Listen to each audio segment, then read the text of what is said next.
Hoy 23 de septiembre es el Día Internacional contra la Trata de Personas, más específicamente a la trata con fines de prostitución forzada.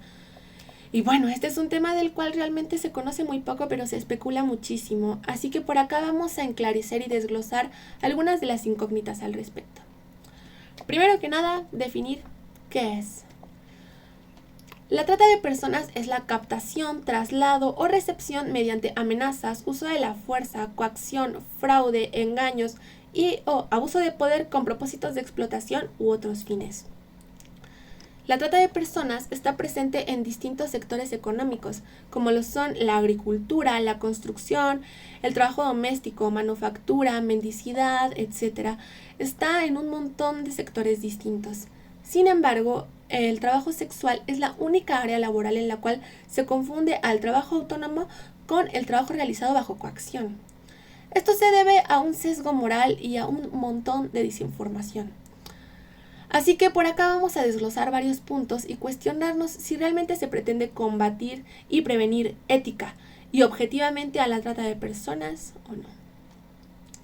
También quiero recalcar que hablaré principalmente de mujeres, generalizaré hacia las mujeres, porque son una vasta mayoría dentro de esta problemática, pero eso no significa que no haya hombres víctimas de trata, ¿vale? Y bueno, según la OIT, que es la Organización Internacional del Trabajo, en el mundo hay más de 40 millones de personas en situación de trata. De estos 40 millones, 4 están en prostitución forzada. Es decir, que esta problemática abarca mucho más que únicamente el sector de la prostitución. Y también hay que aclarar que no existe estudio alguno que diga el porcentaje de prostitutas en situación de trata dentro de Latinoamérica. Estas cifras del 80-90% son una completa falsedad. Solo hay un análisis que únicamente abarca a Europa, que habla de un 14%. Y bueno, aunque fuera un 1%, sería igual de importante. Pero no hablemos de cifras falsas, cifras inventadas o amarillistas. Por otro lado, la trata es una realidad que también está ligada a la migración. ¿Cómo es esto?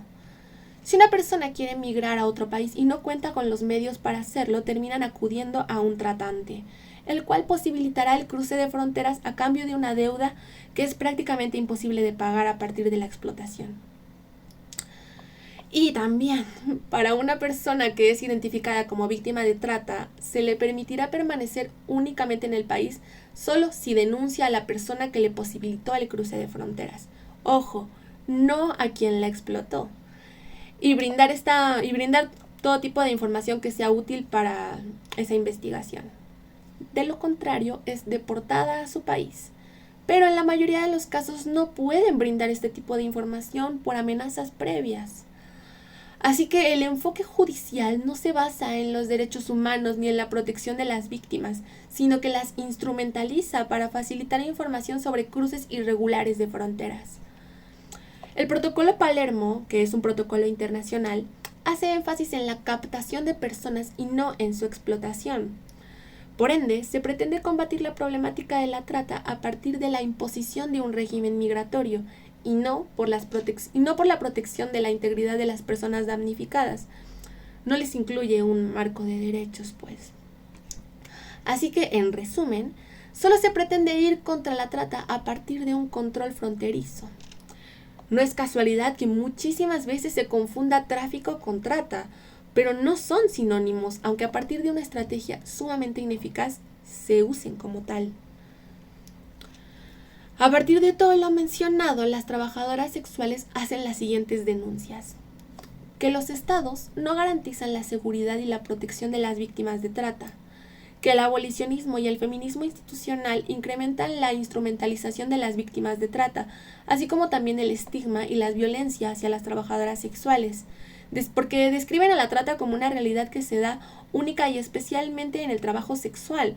También plantean como solución la multa a los clientes dentro del trabajo sexual legítimo, asimismo imposibilitando dicho trabajo e invisibilizando a las víctimas, ya sean víctimas de prostitución forzada o de otros sectores, así como también la violencia que las leyes de extranjería ejercen sobre estas. Por otro lado, que el feminismo hegemónico reduce el tema de la trata a una cuestión meramente de violencia sexual, equiparándolo a sus propias problemáticas y demandas, invisibilizando así otro tipo de violencias, dificultades y violaciones de derechos que padecen las víctimas.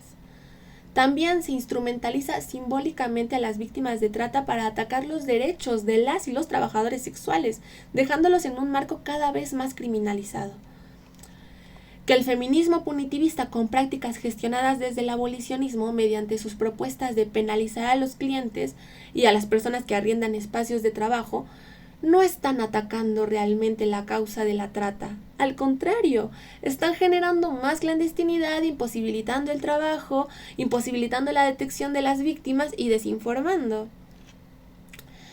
Por otro lado, que la criminalización del trabajo sexual mediante multas, que es un modelo muy utilizado en ciertos países, por ejemplo, en Holanda o en Alemania, también afecta a las víctimas de trata, incrementando su deuda migratoria y la violencia institucional.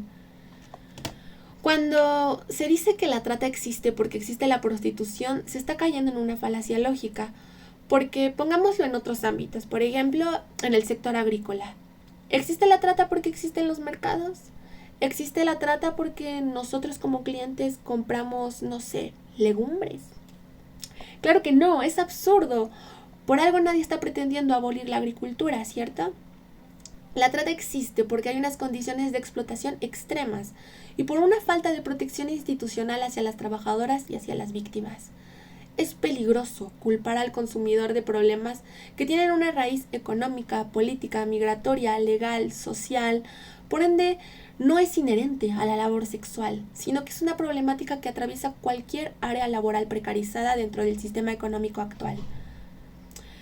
Y a partir de todo lo anteriormente mencionado, las trabajadoras sexuales hacen exigencias ante estas problemáticas, tales como la protección de las víctimas de todo tipo de trata, así como la protección de sus familias. Que cese la instrumentalización de las víctimas de trata. Que se deje de criminalizar y estigmatizar el trabajo sexual y más aún mediante un discurso antitrata. Se exigen planes, proyectos y propuestas que hablen de la trata y no de la extranjería o la prostitución. También tener una mirada ética alejada de juicios morales y que el feminismo hegemónico tome conciencia real de las problemáticas y luche por soluciones reales, porque confundir el trabajo sexual con trata es un gravísimo error que no solo afecta a las trabajadoras sexuales, sino también a las víctimas de trata.